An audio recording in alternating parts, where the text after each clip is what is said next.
What do I know? I'm just a girl on the internet.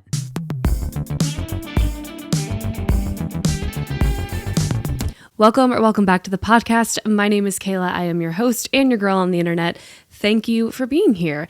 Let's address the elephant in the room for those of you watching the video form of the podcast. First of all, my little backlights that are behind the couch, they're like the LED colored lighting, they died moments before. I thought it was a spider on the ceiling. Moments before I hit record on the podcast. So the essence of color, the essence of fun, the brightness in the back, gone for this episode. How many times do I have to say it's a one-man show, So I'm hoping that I can get those replaced ASAP. I feel like they just add a cute little vibe to the podcast setup, but it's fine. I will be replacing them. I don't think that it's like the battery that's on the little remote for the lights because I only ever turn them on when I'm recording. So I don't think it could have died already. So yeah, I don't know. I think they're just cheap. So need to buy new ones. Second of all, felt like holding the microphone today. Don't know if this is going to change the sound of the audio or not. I just was like feeling it. I don't know. There's just something fun about holding a mic. I feel like I'm doing stand-up comedy. I feel like I have something important to say. So I'm holding the mic. Although it does kind of look like I just have a floating hand because I'm wearing a black crew neck sweatshirt, which says Taylor's version on it. And the mic is black. So there's just like a lot happening here. Also, another thing, I've had a couple of people ask me about this pillow, which if you are watching the video, you can see it. If you're on audio, it's my niche internet micro celebrity pillow. It's arguably the most ridiculous thing that I own. And I own a lot of ridiculous things. Etsy, babes. Etsy.com, period. I think the day that this episode's going live, it'll be Cyber Monday. Not sponsored, not affiliated, but I'm sure Etsy is going to be loaded up with some Cyber Monday deals. So go check it out. You can literally get a custom, it's like embroidered or something. It has, I don't know, it's custom made. So do whatever you want. You can get literally anything written on it. When I sent, because the Etsy, like the listing for it, I just looked down at my hand and I noticed I put both of my fingers on my ring finger today. Hold on.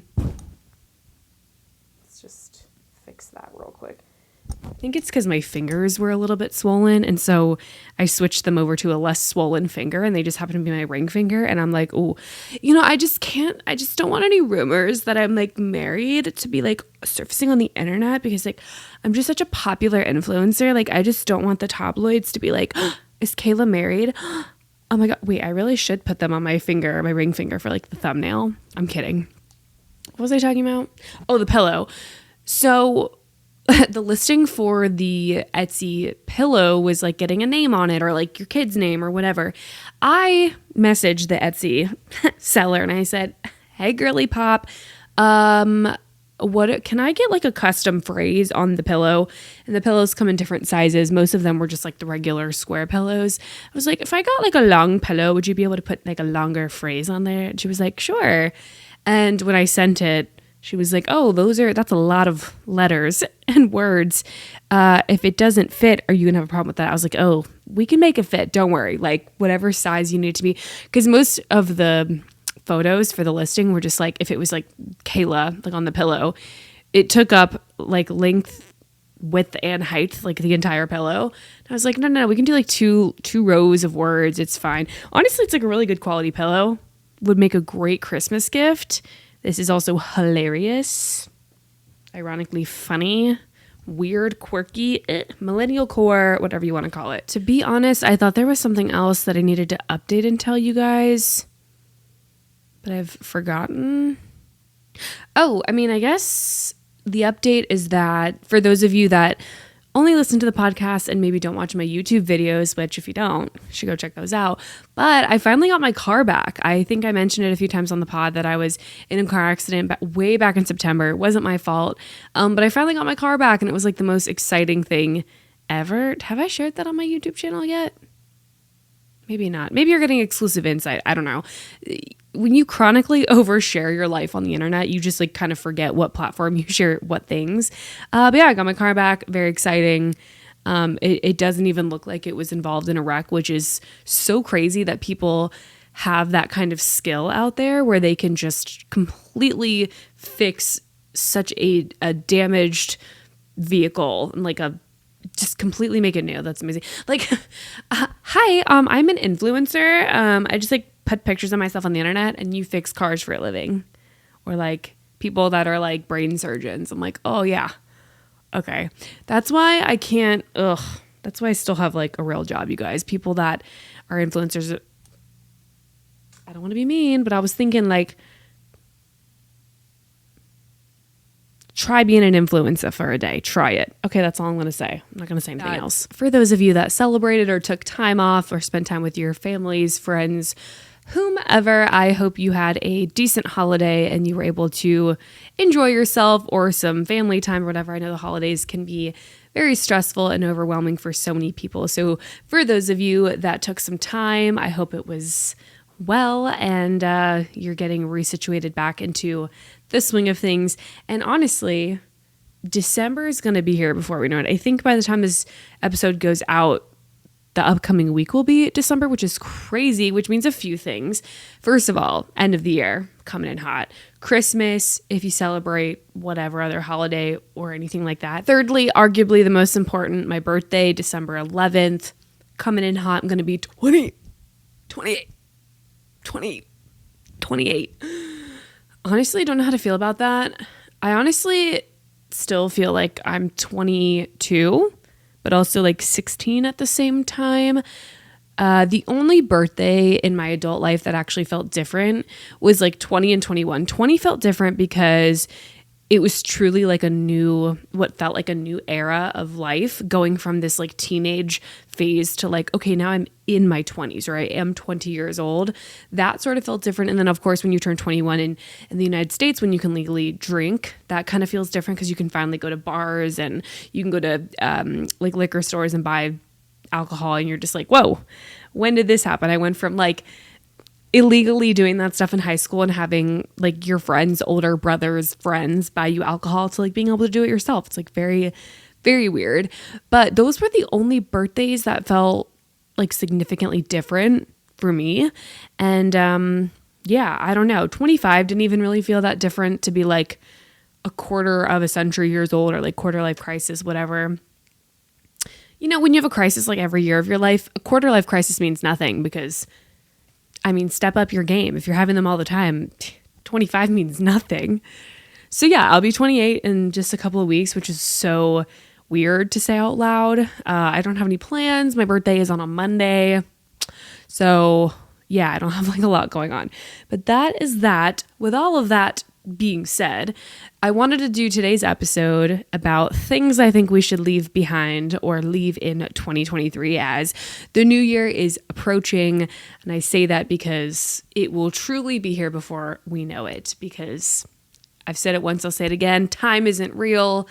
I don't even know when it quit being summer, honestly. Also, I feel like I literally just put up all my fall and Halloween decorations and now I'm like taking them down. Like I actually am planning on putting up my Christmas tree tomorrow and like all my Christmas decorations, but I'm like, I don't know. It's just so wild. I think that's another thing about getting older and older birthdays. It's just like, it's another year. It's just like another year. So before I get into my list of things I think we should leave in 2023, this is today's non-sponsored beverage for the podcast, a classic grape olipop. Delicious. I think I've mentioned it before. My favorite is the lemon, ginger lemon, whatever. Been a pretty big fan of the grape recently. There's just something like fruity and tangy about it. I'm not even really a big like grape soda fan, but the grape olipop, 10 out of 10. My podcast desk is a little bit out of frame currently, but it's getting very full of things. Have my drinks, my recorder, headphones, my iPad, and today a lint roller because I'm wearing this black sweatshirt, which for whatever reason, out of all of like my black clothing, this specific black sweatshirt, my Taylor's version black sweatshirt that I also got from Etsy. I'm just like an Etsy stan. This captures lint and fuzz and dandruff and my hair more than any other piece of black attire that I own. So I brought my lint roller because I knew I was going to wear this for the podcast. I'm like, I don't want to have it to be covered in like lint. So also I love this crew neck so much. I also got my best friend Connor one.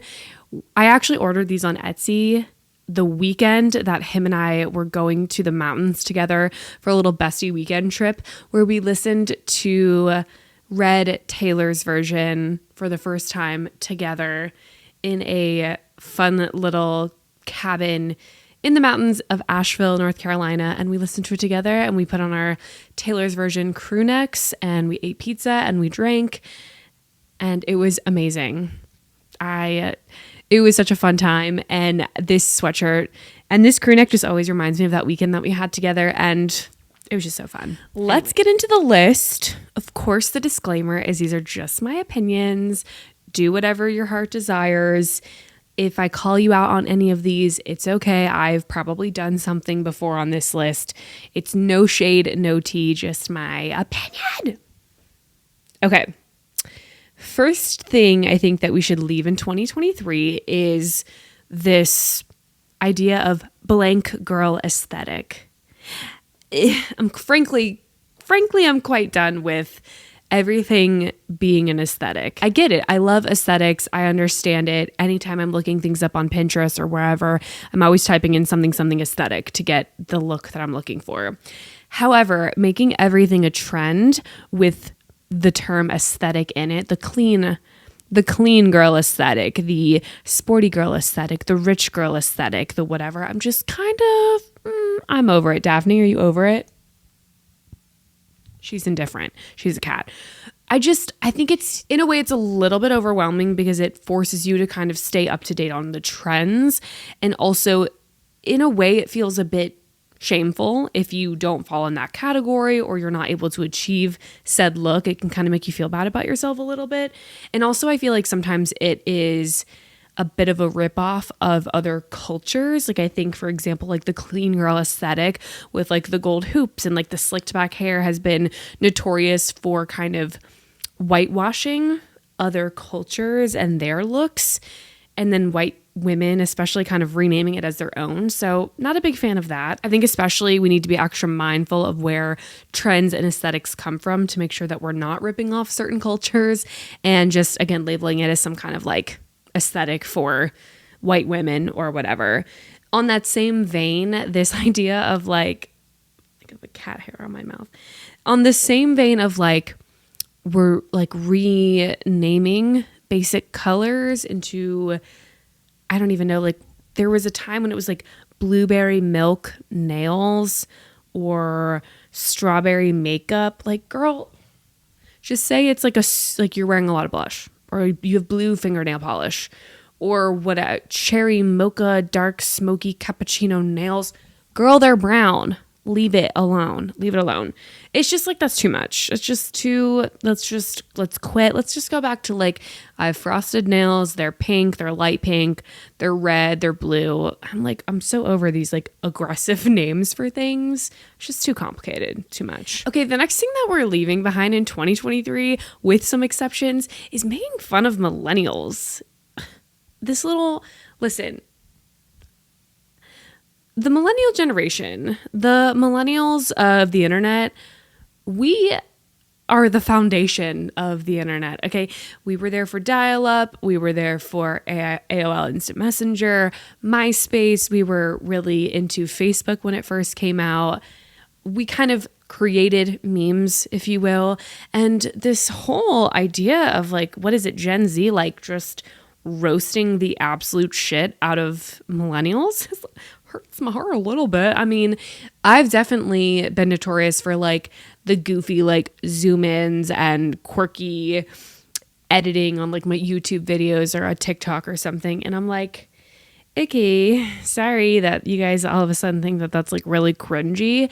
I will admit there are some videos I see of people my age who are in like the millennial category post things, and I'm like, yeah, that's definitely like a little bit cringy. But like, we all do cringy things. We've all done cringy things. You look back on any photo of yourself from 10, 15, 20 years ago and you're like, okay, cringe. But sometimes these like little TikTok trends are like kind of mean, like just really being hateful toward millennials. And I don't think that's very nice. I get it. like I said, we can all roast each other once in a while. I think just as easily as like millennials could roast Gen Z for some fashion and some traits and some quirks, but there's no need to be like flat out mean. I mean, we walked so y'all could run. I'm just saying, like, a lot of the trends that exist now, again, we are the foundation for.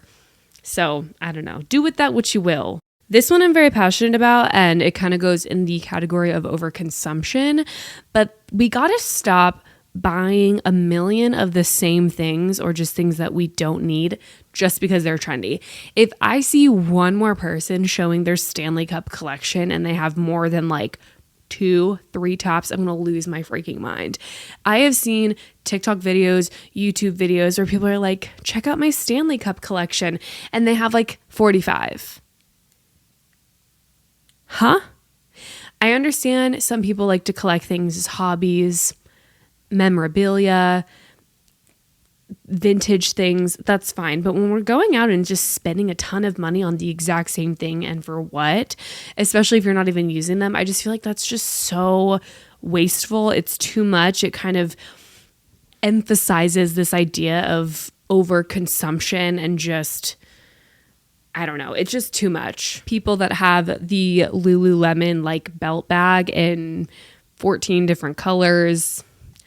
I mean, you know, a pair of Mickey Mouse ears in 20 different varieties. It's all too much. Don't get me wrong. You go in my closet right now, I may have the same pair of Aerie leggings 4 to 5 times in different colors. But I would argue that that's more practical because at least I'm wearing the leggings and I like them and I'm getting use out of them.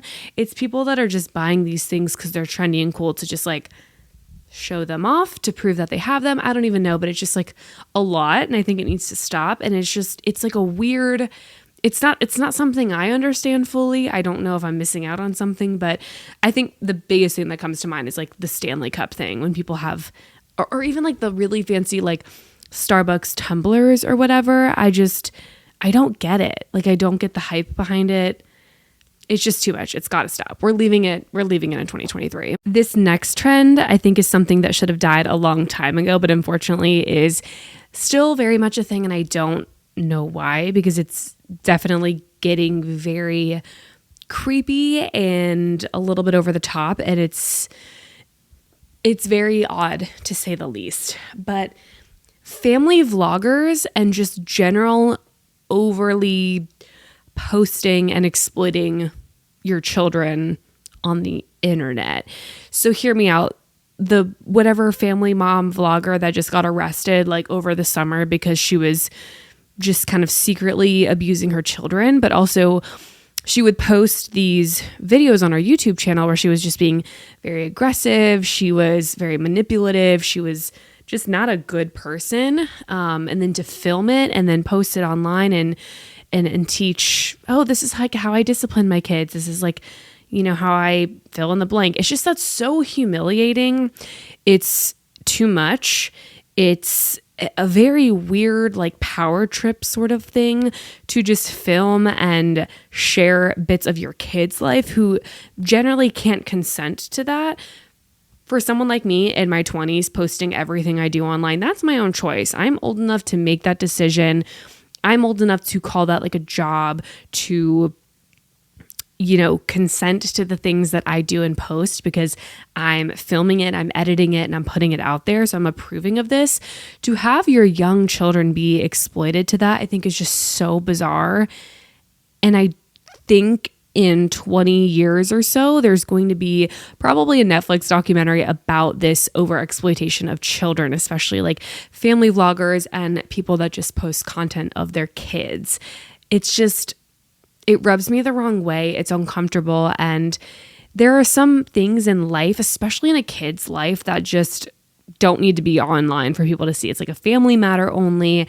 It's, you know, when they're going through puberty and you're like posting about it, or you're talking about something that happened in their personal life or something they're struggling with. It's like, that's for everyone to see. That's just so weird. And I think, you know, those kids are going to have a hard time when they get older, like in school and in relationships, or even relationships with the parents that are doing the filming. I think that's going to be something that is very uncomfortable in the years to come and down the line.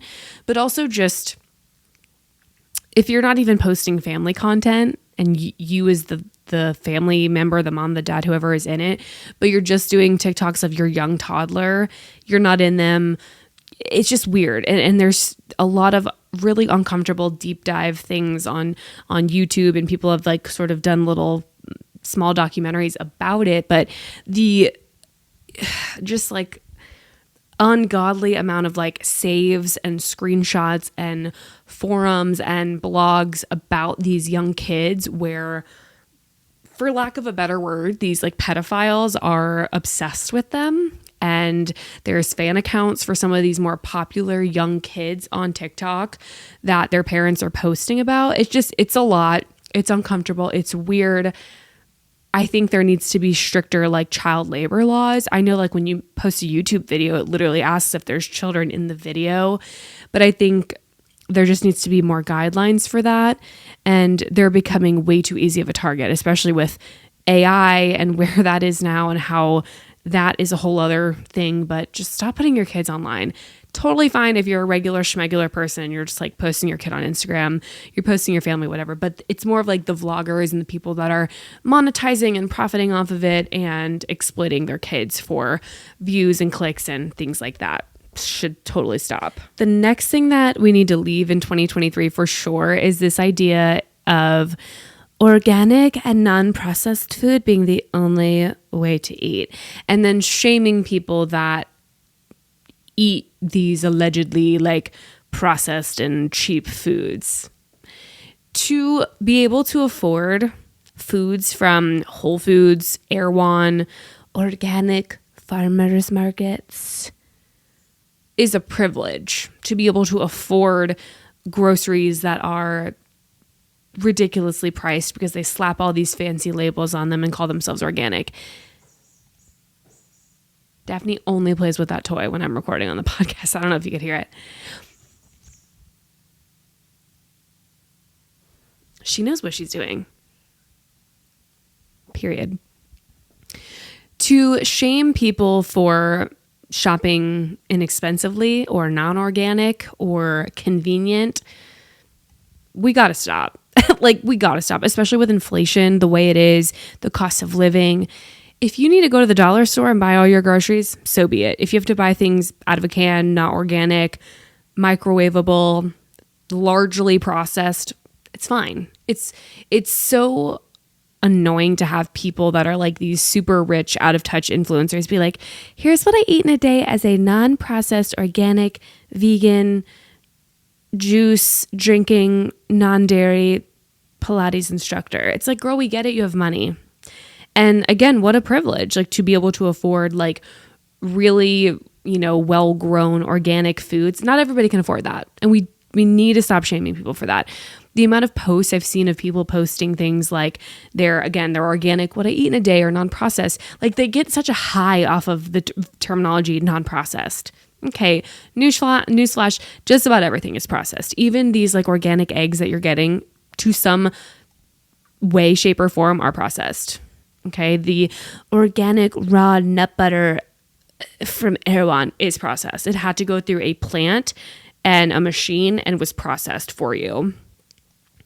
Your vitamins, your supplements, processed. Like, it doesn't matter what way you put it. To some degree, you're putting something processed in your body, and that does not inherently make it bad, or like does it make you superior for having these less processed things.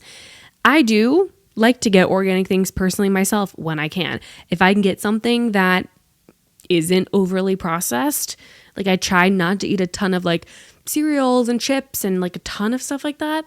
I try because that's what my preference is, but I still do it. But I would never shame somebody for being like, oh, well, I can only afford to eat microwavable meals this week, or, oh, I can only buy my vegetables like frozen food aisle and they're not organic. Like, okay, you're eating. That's good. Like, we just got to stop. Like, we need to stop with this like over obsession with like this healthy girl aesthetic. And I only have non-processed foods because that's the only way, and seed oils and inflammatory things. Girl, shut up. Honestly, spell inflammatory. Seriously, spell processed. These people that are going through, these people with zero credentials, walking through aisles at the grocery store and they're like, look at this bag of flour. Gluten is the devil. Oh my God, did you see this processed inflammatory, not good for you, unorganic seed oil? Oh my God, girl, get a life. People that are like, oh, well, if you can't pronounce the ingredient, you shouldn't get it. You probably couldn't even name the actual names of vitamins before they're labeled as vitamin C, vitamin K, whatever it is. They actually have more complex names. What do you, just because you can't pronounce that means you're not going to have it? Bye. Something else that we need to leave in 2023 is excessive amounts of work done on your face. To each their own. I'll keep it short and sweet. If it makes you happy, if you like the way you look, if you're happy, if you are doing it for you, go for it. But if you are getting a lot of work done on your face to please the masses, to fit in, to try to be this unrealistic beauty standard, we gotta stop. This like aggressive amount of lip filler and Botox and face filler and brow lifts and this and like this fear of aging and all of this stuff is just like overwhelming. And I think we should leave it in 2023. Again, I do my best to be honest and transparent with you guys. I get Botox. I get it at my forehead. I have no chill when it comes to my face and my facial expressions. And I have the forehead of a Shar and I have forever. So for that reason, I've gotten Botox. That's it. Again, if you want to get lip filler, that's totally fine. But again, we need to all stop looking the same. When I like scroll my TikTok For You page and everyone has like giant puffed out lips and faces that won't move and cheek filler and this filler. And it's just, we got to stop. Something else to leave in 2023. This is for a very niche audience, but acting like you hate Taylor Swift and then making it a personality trait. It's 2023, about to be 2024. She has over 10 albums, right? You're bound to find at least one song or one sentence of a lyric of a song that you relate to or that you like. So just quit hiding it. Quit acting like hating her is cool. You're not cool. The next thing that I think we should leave in 2023 is not doing certain things because we are afraid of what other people are going to think about us or their opinions of us.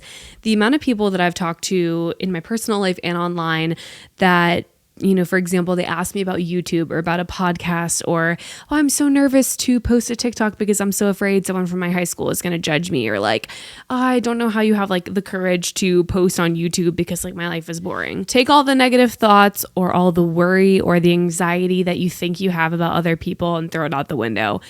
They care way less about you than you think. And I promise that you're not that special. You're not on somebody's mind 24/7. And I don't mean that in a bad way. No one is going to cringe at you or laugh at you because you're posting a TikTok of what you eat in a day or a vlog of what you did or your like shopping haul or whatever. If you want to do it, do it.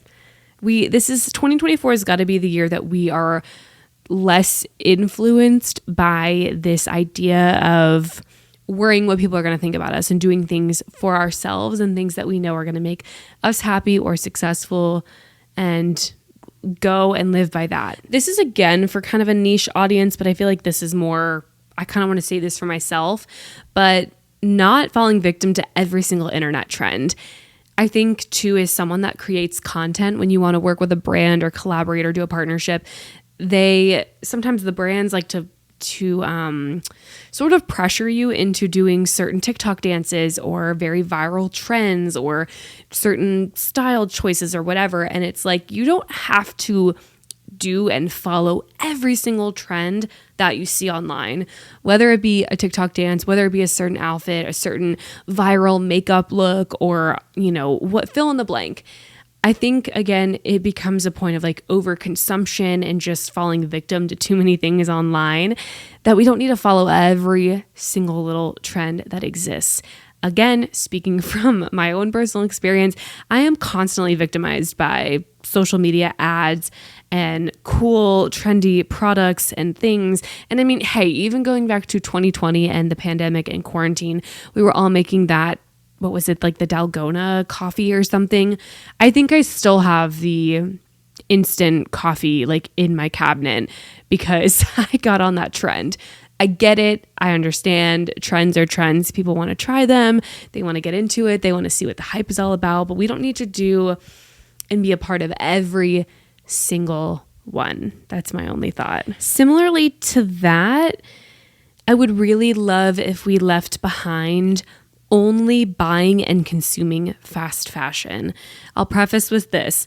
Again, back to like the food thing. I don't want to shame anybody if that's all you can afford. If buying a $4 t-shirt from Shein is all you can budget and you still want to look nice and cute and trendy, like I'm not trying to be rude in that aspect.